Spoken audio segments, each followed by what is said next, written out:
Hey, what's up, y'all? It's Noah McQueen, and this is the first ever episode of Bros Talking Ball. Real quick, I'm gonna give you guys some insight and background on me and kind of why I wanted to start the channel. So, I'm a huge proponent of sports, specifically basketball and football. So, I always kind of, talk about sports with my friends.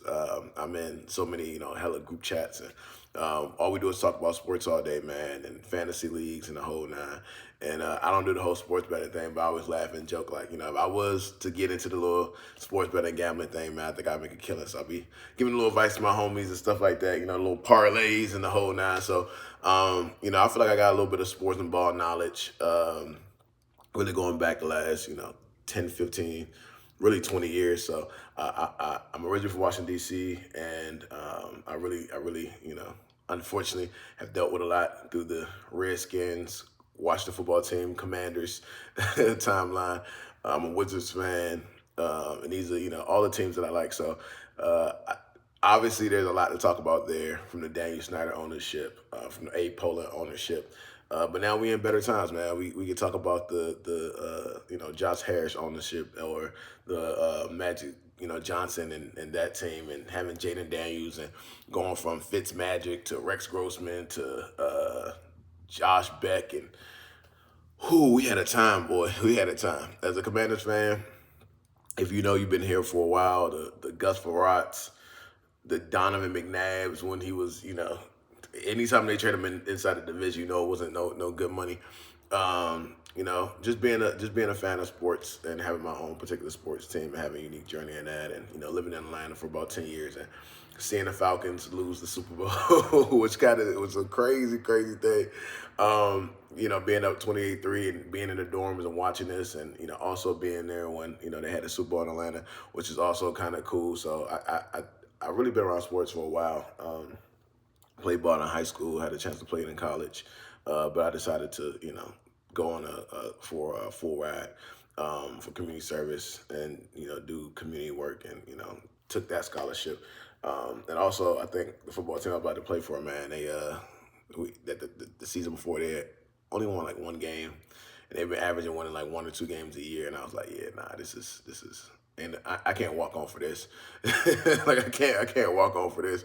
And so I ended up going to Morehouse College, and yeah, and actually, part of the podcast, you will see a lot of my Morehouse bros join. You'll probably see a lot of my frat bros join. You'll see my homies from different HBCUs, different walks of life, and I'm really excited about having them join the channel, just because, like I said, it's bros talking ball. You might get some women out here talking ball who are also the bros. And so I think this is a good kickoff, man. So, first we're gonna start with uh first we're gonna start with what happened on Monday night. What happened on Monday night, Jaden Daniels versus Caleb Williams, an insane game. All the way down to the wire. Jaden dropping the ball and, fumbling it on a handoff to Bill, Merritt. And watching the game, man, you're just like, the Commanders are finding every way to lose. They're literally finding every way to lose this entire process.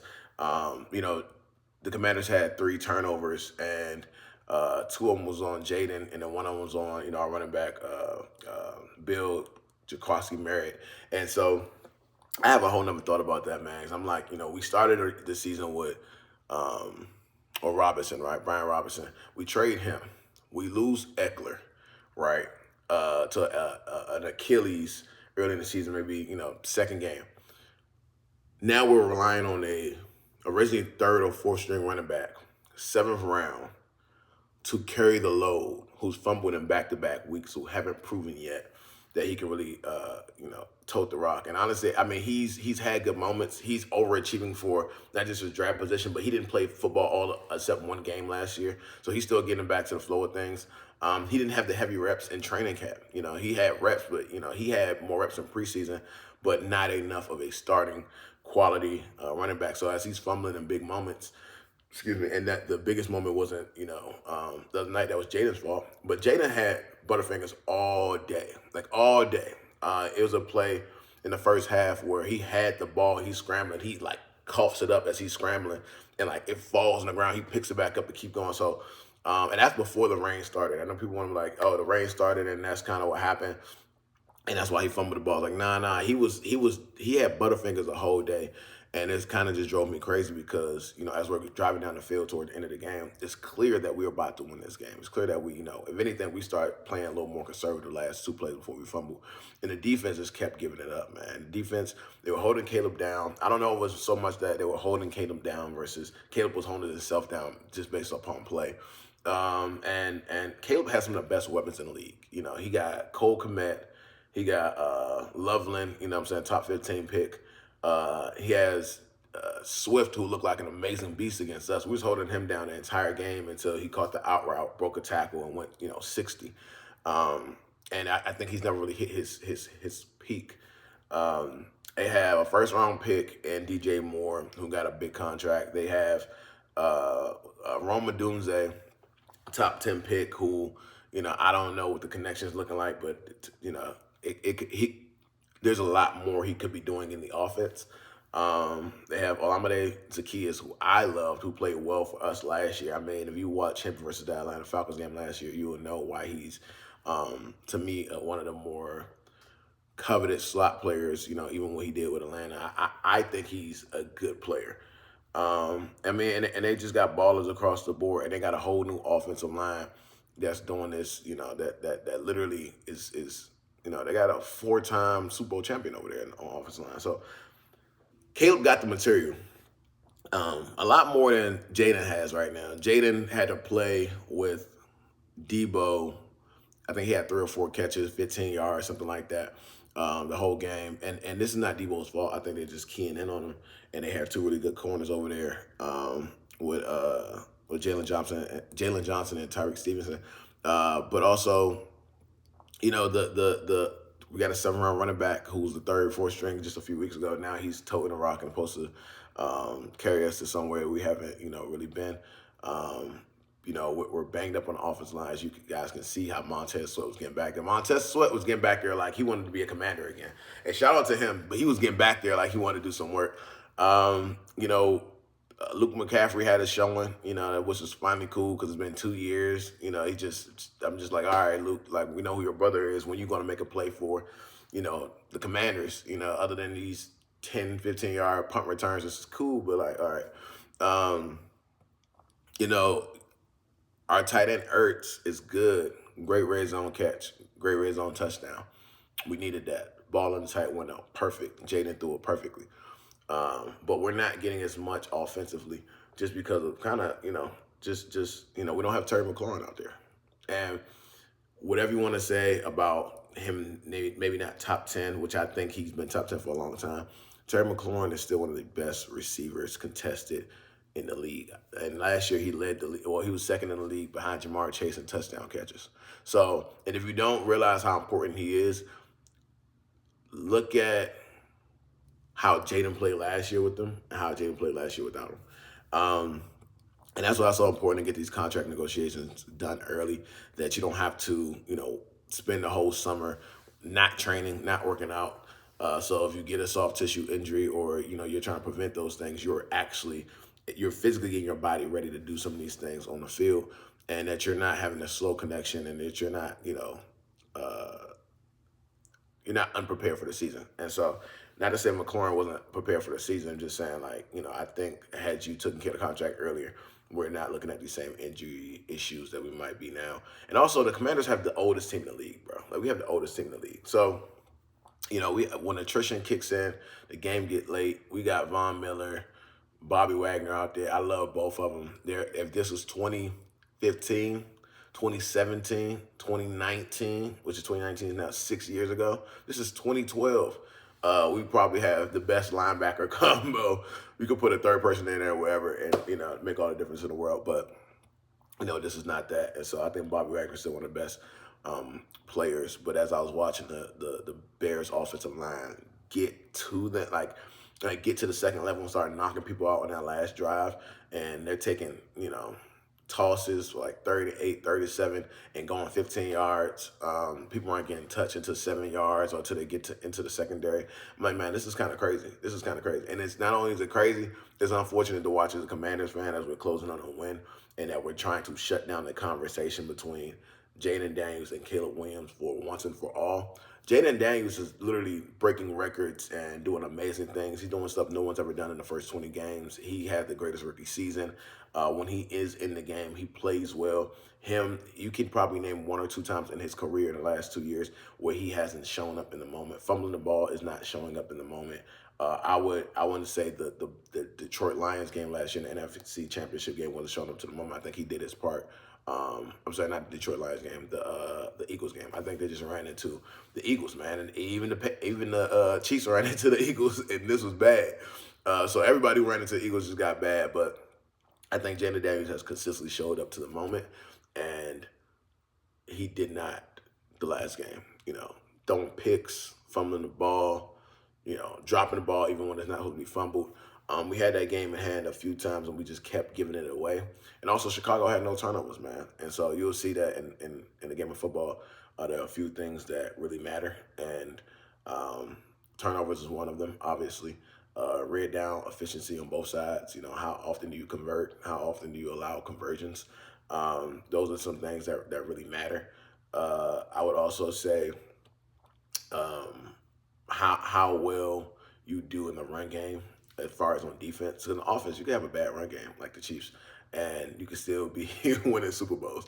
But on defense, if you can't stop the run, especially when it gets cold outside and you're playing some of these, winter weather teams that are built for, if you're playing the Bills, if you're playing, Green Bay, if you're playing some of these teams who want to run the ball and they have a big physical running back and they play in cold weather areas, they will run the ball and they will run you out of the stadium.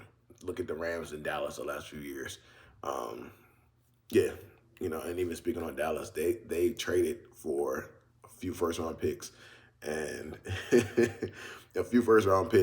and a run stopper, and they're the last or the 30th or the 29th in the league in run stopping, which is so crazy to me because now you got Rico Dowdle coming in town and telling you he's going to run all over you after doing 200 yards, and he was just on your team. He go run for another 150, 75. He looked like the next coming of Barry Sanders out there going against y'all. And it's so funny because you slander a guy who's an all-pro his first 3 or 4 years, Pro Bowler, playing out of position because he really came in as an off linebacker.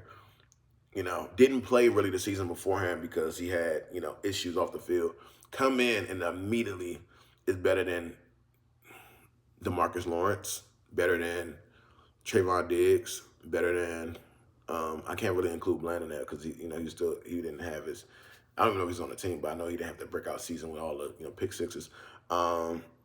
He's just better than everybody you got. You know what I mean? And so he's and he goes to edge. And he's doing these things. And you say that well, he didn't stop the run well. Well, apparently Kenny Clark is not stopping the run well. Apparently Kenny Clark is not stopping the run well either. And because of that, now it's kind of goofy, bro. Because you got these 2 first round picks over the next few years for a team who hasn't really picked in a top 10 in forever. So you're not getting a top 10 pick like Michael was, I think, 9 or 10 or something like that. You're not getting that. And also, if you get that, right, let's say you get a top 10 pick, there's no guarantee that they become half of what Micah Parsons is, and not in the next few years. So say it takes 3 or 4 years for them to develop like a normal rookie contract or, player would. By that time, you're already 4 years in, 5 years into Micah contract, Micah Parsons' new contract and deal. So who's to say that it will ever be that good, let alone get 1 All-Pro, let alone get, several All-Pros and known as the most, scary rusher in the league. And then now you're not hitting the quarterback either. You're not stopping the run and you're not hitting the quarterback, but you got these draft picks. And if you want to do that, you probably should have traded before the draft so you can get at least another big, draft pick. I'm sorry, I can't do Kenny Clark at his age and his position to do that. You know what I'm saying? You can get the Lions have found like a Aleem McNeil, late in the draft, who's a big run stuffer who just sits in the middle and is great at what he does. And you could get those guys late round. You're not getting a Michael Parsons in the 7th, 6th, 5th round, 4th round. And you won't get another Michael Parsons with those 2 first round picks. And so, unless you're trying to make a move for a quarterback in the next few years, which I don't think is the case because Dak just signed a new deal. You know, the Cowboys is going to be looking pretty hurt. So, yeah, man. Another thing, watching between the Commanders and the Falcons game and watching that, between the Commanders and the Bears game and shutting down who's better. We know Jaden is better. We know Caleb is still trying to figure out. We know Caleb.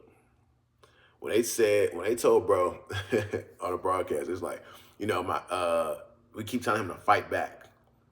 Keep telling, coach keeps saying fight back when things happen. I'm gonna just say this. As a grown man, as someone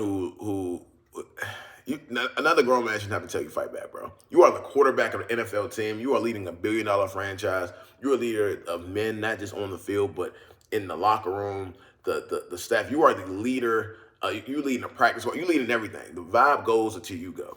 So, regardless of the black fingernails, the crying with your dog, or sitting watching movies with your dog, crying with your mom in the stands, not really having a winning record in college, you know what I'm saying? Like you've made wild plays, obviously, but you weren't USC, Oklahoma. You didn't lift these teams up. For somebody like you on the sideline, you like this. You the broadcast said you were complaining and upset and just mad and just all other things. Bro, you have nobody to be upset at but yourself, one. And two, if somebody got to tell you fight back, have some fight. And I'm not a Baker Mayfield guy, but you never have to tell that dude to fight back. You know what I'm saying? Cam Newton, even when he was with the Patriots, you never had to tell him personality, energy-wise, to fight back. I'm just looking at the more overall picks. You know what I'm saying? My guy who just came out to Tennessee, Cam Ward, went to 4 colleges, went everywhere. He was everywhere, you know what I'm saying, just to get his shot. You don't have to tell somebody like that to fight back. Jaden Daniels, you don't have to tell him to fight back. You know what I'm saying? Jaden is just really just too cool for school. You don't have to be a spectacular quarterback. I feel like even guys like Kyler, you know what I'm saying? Like, I feel like Kyler got that dog in him that you won't even have to tell him to fight back. And he's in Arizona where, like, they be talking crazy about him all the time. The best thing he do right now is, like, play Call of Duty. He don't even say nothing. There's so many players in the league at that position particularly that have what you need to the internal things to lead and run a team that you don't have to tell them to stand up for yourself and fight back. That's scary to say to your starting quarterback, franchise quarterback, supposed to be the best pick and a generational player and all of those stuff. That's kind of scary. Kind of makes me nervous. I feel like it should make everybody nervous about fighting back. But I don't know. We'll see. I think Ben Johnson is good for the team. I think that he'd rather have Jared Goff, if I'm being honest.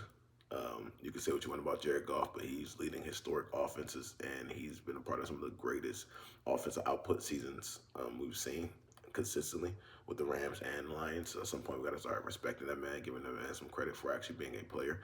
You don't have to tell Jared Goff to fight back. You know what I'm saying? Which is also a crazy thing because Jared Goff is looked at nose down. Like, anything he does is just kind of a nose down look. But Jared Goff he's dismissed so often. But Ben Johnson would love to have, Jared Goff in this moment. So, yeah. Watching the Bills and the Falcons game, transitioning. Man, is Bijan Robinson the best running back in the league? Is that really what we're saying here? Is Bijan Robinson the best running back in the league? And I got to ask y'all this, man. I only got to ask y'all this because think about it. We're in the league with Saquon Barkley, the offensive, player of the year, 2,000-yard rusher. You know what I mean? The Madden cover, highlights, jumping over people backwards, doing all this crazy stuff. We're in the league with Christian McCaffrey, also offensive player, of the year, a winner. I mean, he's everything to the 49ers offense, who has like 17 million players on, injured at this moment, and playing with Mac Jones, and he still got them at like a 4-2 record or something like that. You know what I'm saying? Christian McCaffrey has been the standard of a dual threat running back for 8 seasons. You know what I mean? So in the league of Saquon, Christian McCaffrey, Jonathan Taylor. Jonathan Taylor has 600 yards, 5.2 yards a carry, 8 total touchdowns, 7 rushing, 20 receptions, 150 yards, and more than that, he has the Colts in a number one space in their division. And also beyond that, he has Daniel Jones looking like he has a franchise altering, changing quarterback. He got Daniel Jones looking like he was supposed to look at the Giants when he was picked with a top 10 pick. So it's kind of like Jonathan Taylor is killing it. But if you've seen Bijan, if you watched the Bills game with Bijan, and you heard about the Bills defense, and you know what Sean McDermott liked to cook up, and you know what that looks like, and they've had a good defense for years, and watching Bijan go for 170 rushing, another 60 receiving, running up. I mean, he's doing things you like, they gotta have him at the 1 yard. They gotta have him within that 2 yards, 3 yards, just 2-3 yard game. Bust off a 12. They gotta have him for a 5 yard game. Go for 9.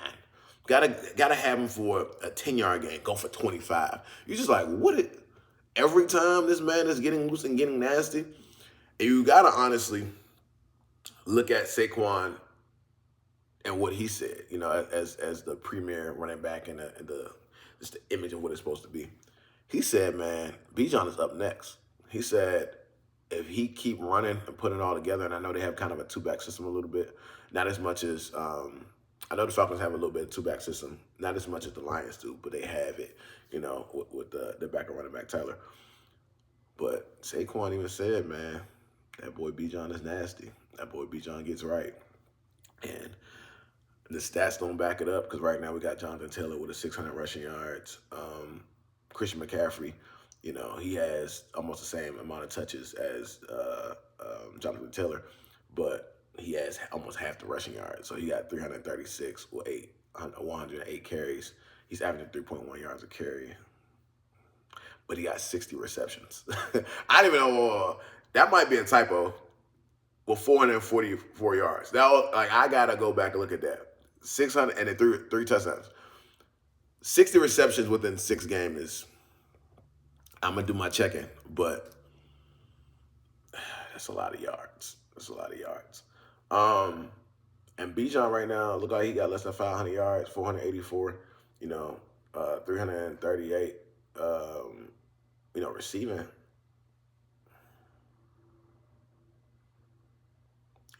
But he looked like he might be the best, man.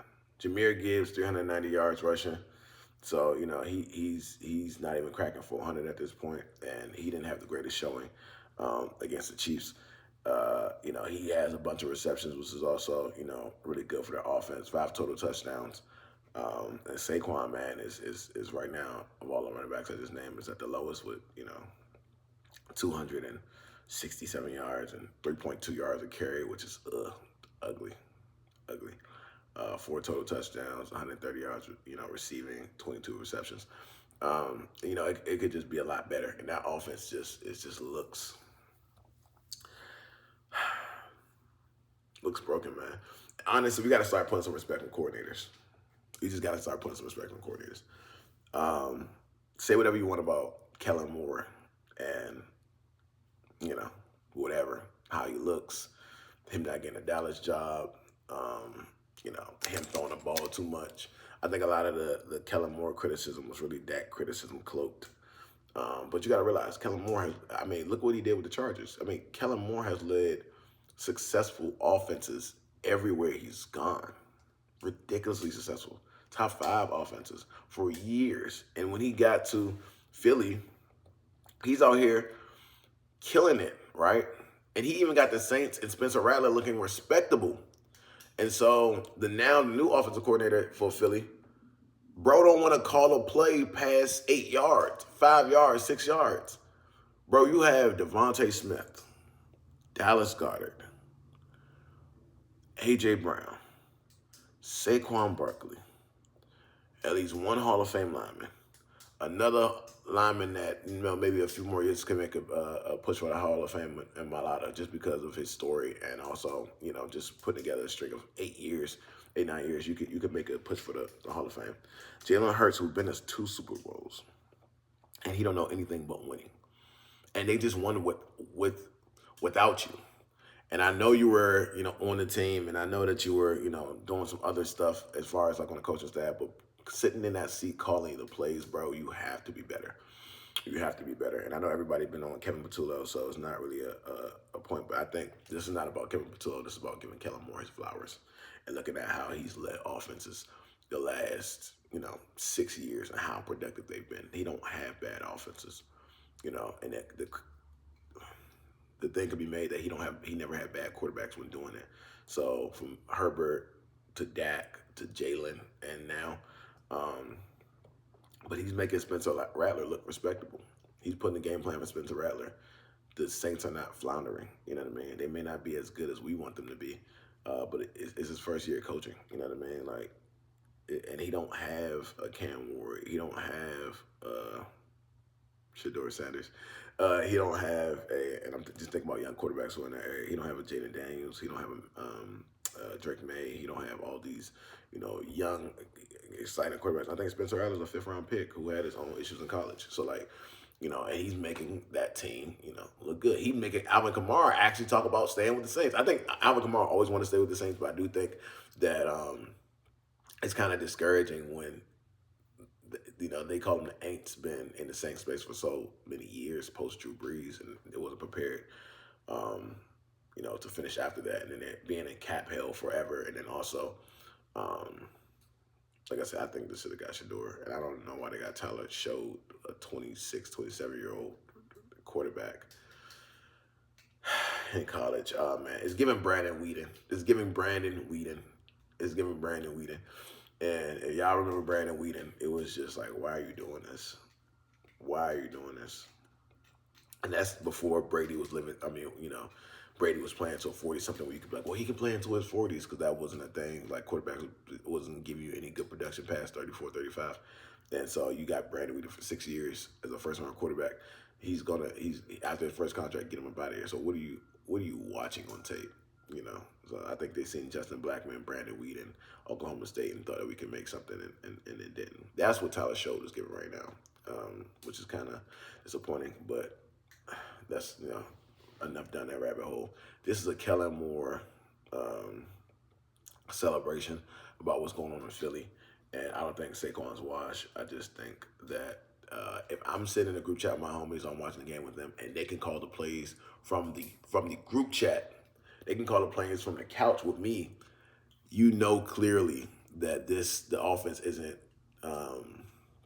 being ran properly, and it's too predictable, and it's not efficient and effective. And Sirianni, he's shown he would get rid of play calling or remove people from positions middle of the season. So I would love to know how that goes long term. Kind of what that looks like. And yeah, I think that's an interesting thing. One running back I didn't mention that I think I have to. You got to. We got James Cook, man. We got James Cook, the TD merchant. You know what I'm saying? He has the same carries as McCaffrey, almost the same carries as Taylor. He has 537 yards, averaging 5 yards a carry, 2 touchdowns, not that many receptions. So he's not that much of a dual threat, even though he can catch the ball. Obviously, I think the best catching receiver right now, catching running back right now, is McCaffrey with Bijan and Gibbs right behind him.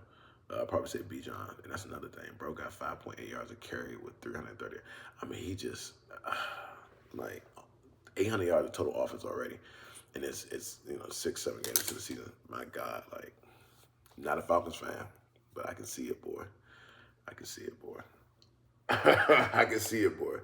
Like, Jonathan Taylor just needed the renaissance. He's now getting one. I don't know if it's play calling. I don't know if it's, and it kind of also helped being in that division. Honestly,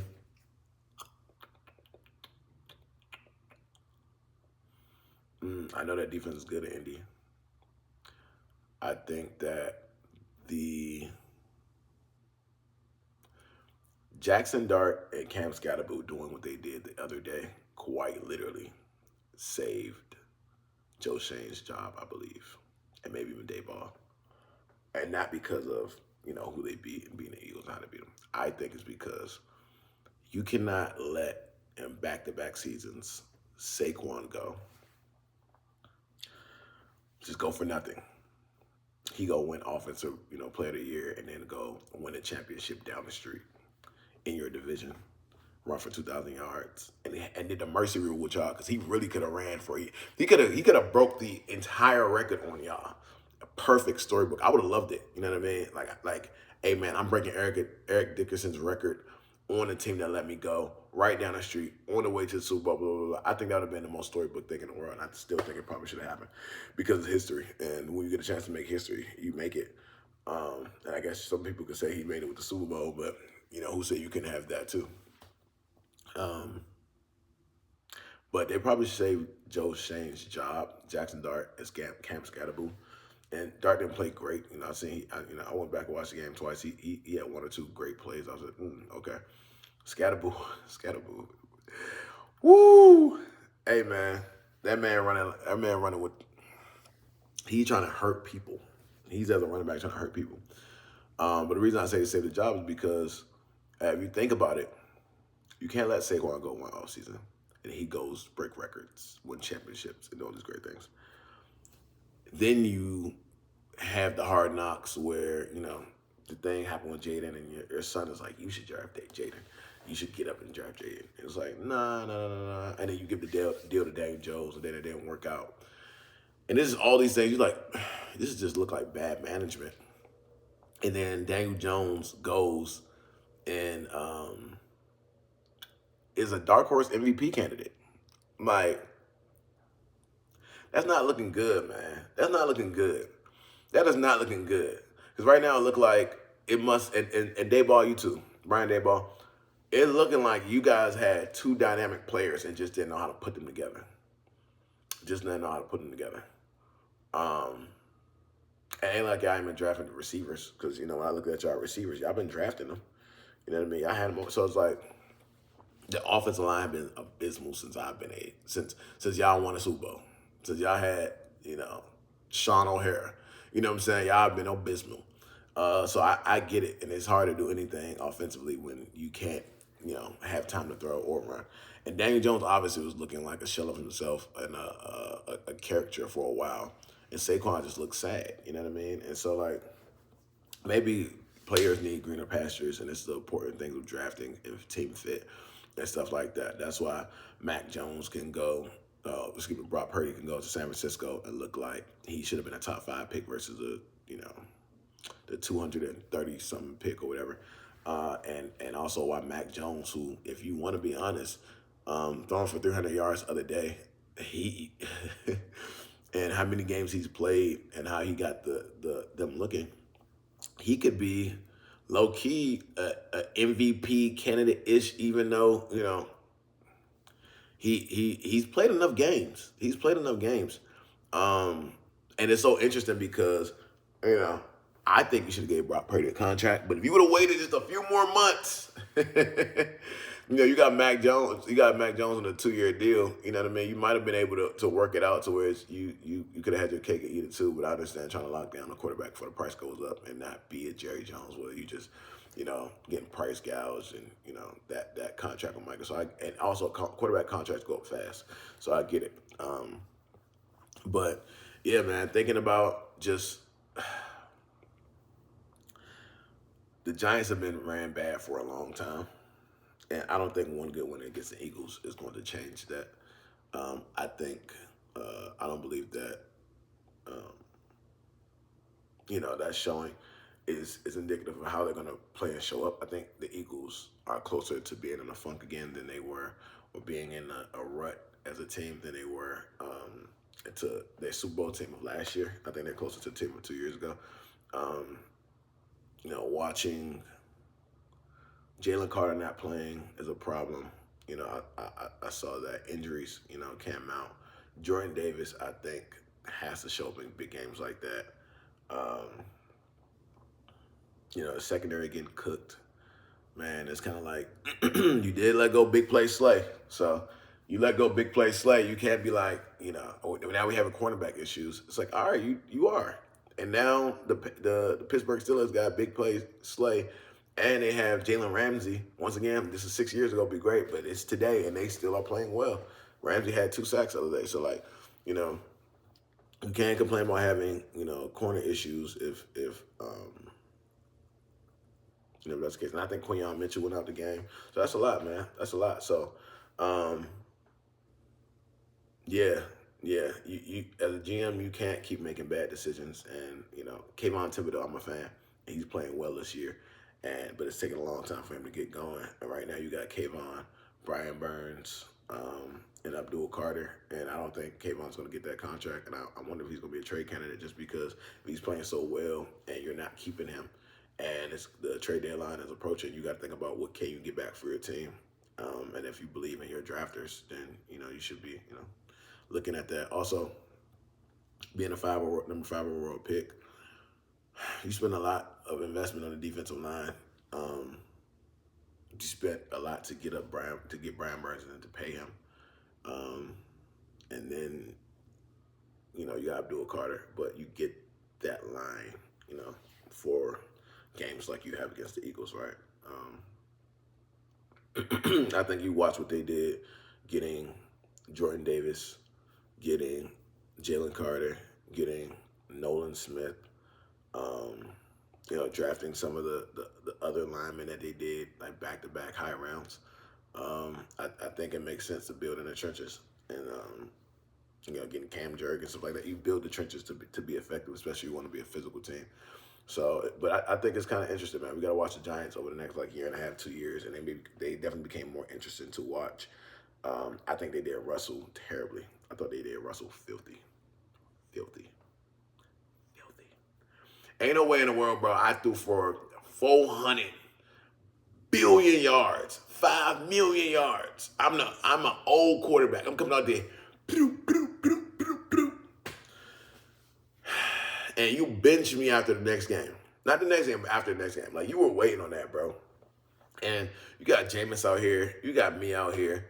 And then you got Dart. Everything he do is swaggy. You know what I'm saying? Everything he do is the coolest thing ever. It's like, bro, the bias in the media and the narrative, and I know people have been bringing it up. Like, one player does it, it's arrogant. Other player does it, it's moxie. One player does it, it's cockiness. Other player does it, it's swag.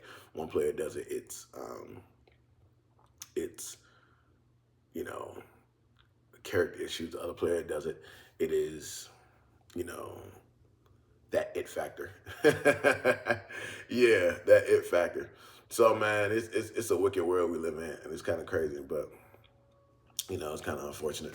So, and I think that's a good segue to Baker, man. Baker's out here getting filthy. Baker's out here going crazy. Baker's out here getting nasty. And, 12 touchdowns, 1 interception, 3 or 4 teams later, going through all this stuff. I'm not going to lie to you. There's a conversation to be had about who have they played and have they really played the top teams and how they performed against the top teams. I don't think San Francisco with Mac Jones is the top team, but I think Mac Jones throwing for 300+ yards and, winning most of all the games that he's been playing so far is pretty good. I think, but I know they're down like 3 receivers, 4 receivers. They lost Fred Warner. And, I think the Bucs defense had 6 sacks or something like that. So they were going crazy. I mean, it was a feeding frenzy. Like, they were really just out there trying to hurt that man, Mac Jones. They were trying to hurt Mackie. And the Bucs defense is legit. Like, it is legit. And it allows Bakers to have 1, 2, or 3, kind of slow quarters. But in the fourth quarter, he goes crazy. And that's just a fact. He goes crazy. Emeka Bouquet goes crazy. I think Baker missed him a few times early on in the game, which was, made it. The score could not have been as close as it was. And I guess it looked like the score was a lot worse toward the end. I think it was 19-30 or 30-19. But, yeah, I mean, it was a competitive game all the way through. And honestly, as I'm watching it, I'm thinking about, man, that defense is so scary with the 6 sacks and the 2 picks. And It's not because Mac Jones was the quarterback, because he dueled for 300 plus yards, and I think he made good decisions most of the game. It's because, man, Vita Vea and Jamil Dean, who took a pay cut just to stay with the team, and where they have a linebacker and safeties, and Levante David, coming up with a blitz of 30 or 14 and shutting down a potential. He took what was supposed to be a scoring drive, either a field goal or touchdown, and made it nothing, made it a punt. Levante David, man, we got to actually have a conversation about the Hall of Fame at some point, because there's a certain point in time you've been getting 100 plus tackles, all these forced fumbles, and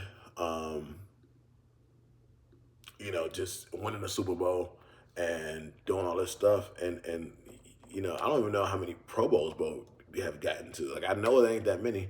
And so, like, are we going to consider him as one of the best linebackers who've been playing? And I bring this up because Fred Warner's injury, right?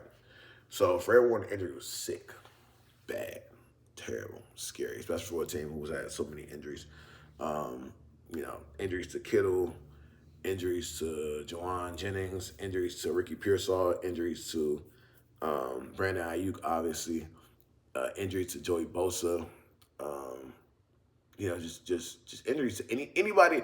If you step on the field for the 49ers, just expect to get a little injured. And not a little injured, 5 games minimum, 12 games. The season, you know what I'm saying? So it's bad. Injuries to Brock Purdy. So Levante David, man, stats, 1,100 tackles, 41 sacks, 14 picks, 19 recoveries, only 1 Pro Bowl. And this is kind of crazy because when you look at his stats, man, and I'm watching, like, who's the best linebacker over the last few years? You got Bobby Wags in there. You got Roquan Smith. You got Fred Warner. You got Levante David. At some point, I might just do a story of just linebackers. Cause I'm like, man, I'm going to just give y'all the last 5 years, last 5, 6 years. Because, like I said, I'm a B Wags fan. He's just great wherever he's been. Seahawks, Rams, back to the Seahawks, to us in the last 2 years. I think there's something to us having the oldest team in the league. I think us having the oldest team in the league is a great maturity around Jaden. I think it's great for the young players we're developing, like the Trey Amoses, Conley at tackle. Some like our interior lineman. What's my man's name? Newton. I think it's good. I think it's good as we're developing players. But also, we're going to have to turn around our roster big. So that's why it's good to have players who are in the middle, kind of like Frankie Louvu and, Debo and Laramie Tunsil. But, the old players are still getting it done at a high level, like Levante David and, Bobby Wagner. And so this is not supposed to be a 10-minute long soliloquy on how great, Levante David is. It's just we got to start considering. We got to start considering how cold bro actually is, and respecting that. And know, Fred Warner has a lot of the splash plays. Levante David is also, I'm watching and I'm just like, man, I don't see any rust, any layoff. And, when you're doing something for 12, 13 seasons and at the highest level, that linebacker's position is important. And I know we kind of make it hybrid. We put safeties in the box. We do all this other stuff. We move people linebacker all the time because we just think they're hitters and thumpers and not much to the game outside of just being, in the gap and stuff like that. And the ones who do, take care of pass coverage, we think they're so awesome. But, like, man, when you got somebody who can hold down your team through the Jameis era, through the Brady era, through the Baker era, and be that constant, that voice in the locker room, matching with Todd Bowles, I think you actually have something pretty cool and pretty powerful. So, yeah, he's been on the league since 2012. And, yeah, I mean, dude's a baller.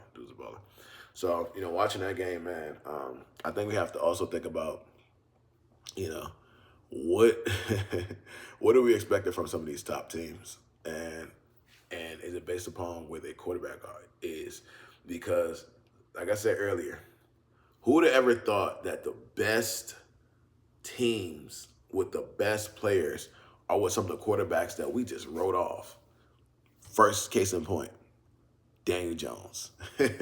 Daniel Jones right now is on he's on such a crazy tear as far as running and throwing the football. Just watching him, it's kind of shocking because and I'm putting up his stats right here.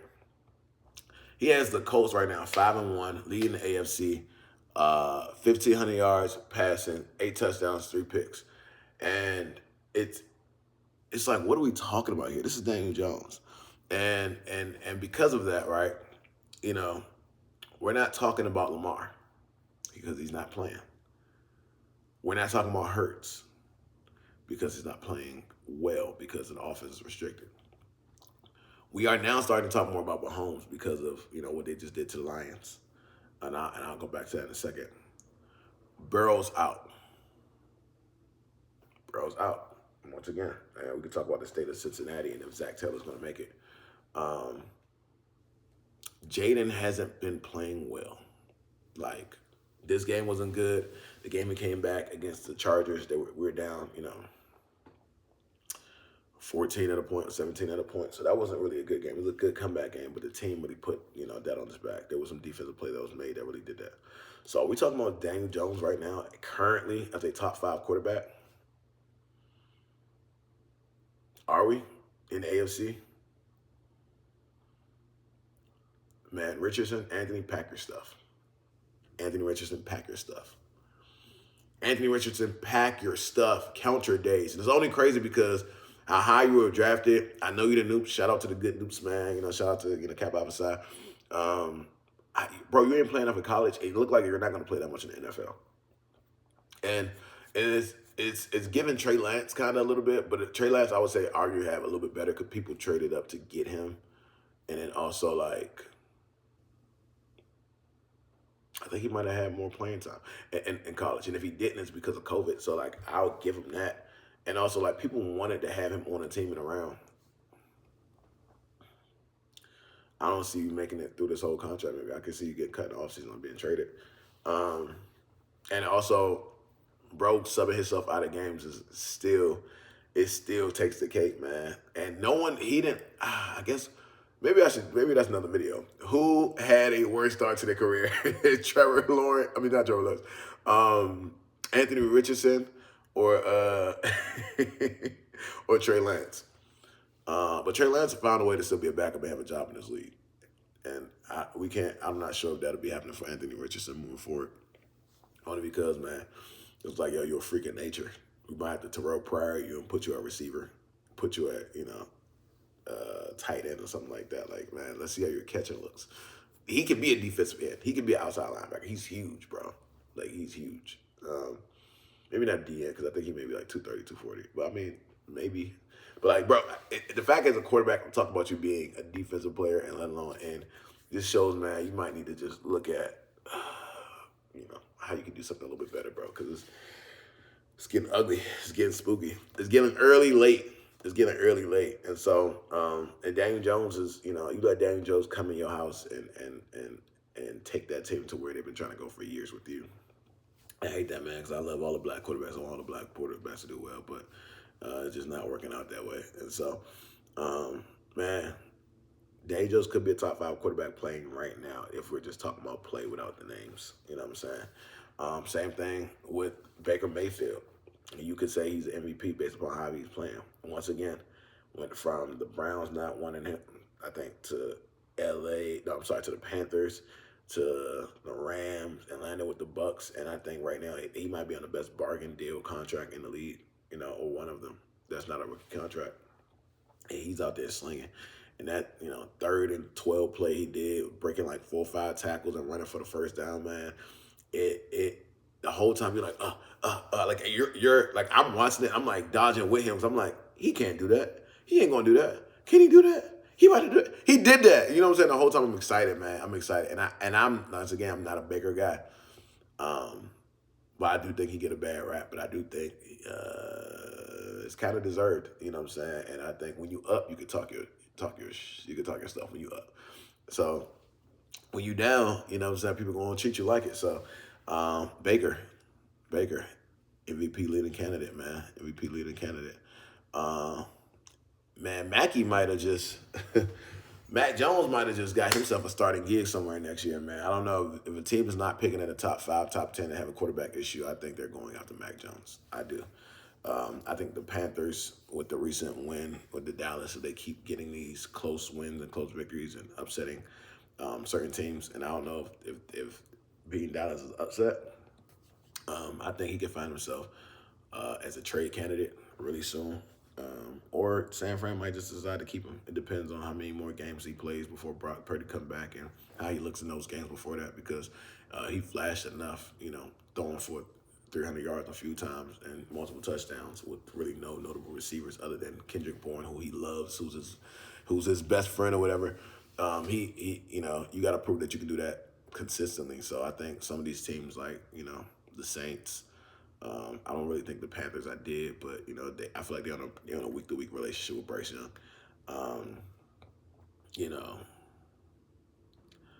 I don't want to say the Jag because that's a really unpopular opinion because I don't. But he just came from there. But man, Trevor is the most nervous, inconsistent quarterback in the world.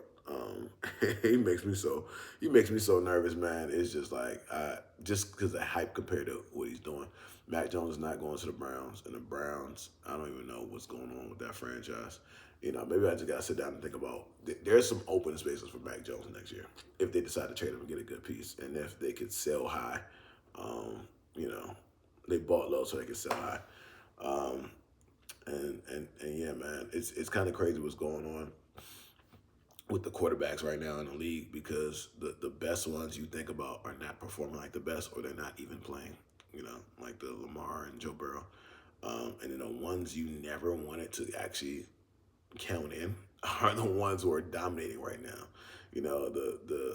And it's so interesting because it just shows you how much a good system and also a strong team, you know, can matter to the overall, you know, just efficacy of a team. Like, having a strong defense matters. Having a great running game like a Jonathan Taylor matters. Even Drake May is out there going crazy.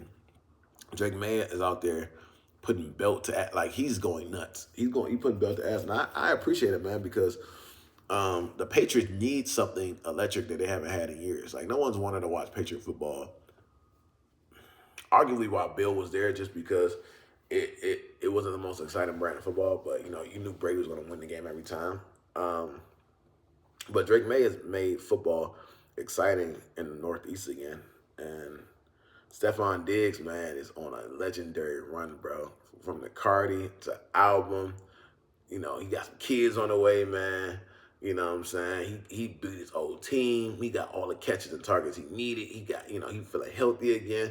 He out here chasing puppies. Stephon Diggs is up, man. Stephon Diggs right now is living the life everybody wants to live, with a crazy contract that, I was happy that he was able to get, just because you never know after a knee injury. And also you don't know when you're pushing that 30 number. You don't know because the season in Houston didn't go well. But his season in Houston last year didn't go well for any receiver. It didn't go well for Nico. It didn't go well for Tank Dell. It didn't go well for John Mechie. It didn't go well for Stephon Diggs. It just didn't go well. And you had 4 capable receivers, and Mechie's not even there anymore. Tank Dell is, still have that recover from that crazy injury. Nico, honestly, the Texans just aren't doing well, so that probably wasn't a good situation, even though it looked like that on paper. People was like really advertising for that. But who'd have thought Mac Jones, Drake May, Daniel Jones, and Baker Mayfield are the topic of conversation 6 weeks in the quarterback world. And like I said, even Jared Goff, because Jared Goff, he up until the Chiefs game, he been putting crazy, nasty numbers. And, without Ben Johnson, we got to respect and honor that, you know what I'm saying? And the players that we are used to, accustomed to, we talked about all off season. We talked about their teams. We talked about their coaches. We talked about their players. We talked about all this stuff. like Lamar Jackson and Patrick Mahomes and Jalen Hurts and Joe Burrow and Jaden Daniels are just either non-factors or just are not playing well or not in the game. And so, man, this is going to be a fun, exciting football season. I think we're coming down to a very interesting, a very interesting coming up on the trade deadline midway through the season, and how some of these players close out, especially if they get new players coming back from injury. And then, obviously the season's unpredictable. So just hoping that everybody makes it through healthy. But this is good, man. This is a good NFL season. This is Bros Talking Ball. I am Noah McQueen, and this is our first episode, man. So make sure you like, share, subscribe, leave a comment. I'm gonna chop this up so you guys can see different clips, and I'm excited. We got a chance to do this, and so at some point you're gonna start seeing me bring other friends, other homies, other people in here to talk ball, and so we can have a little banter and chatter. But yeah, man, I'm excited. I think this is a good recap of just what I've been seeing from running backs, quarterbacks, linebackers, particular teams, and man, I think this started something new, something cool, and I'm excited to be doing this with y'all. Appreciate it.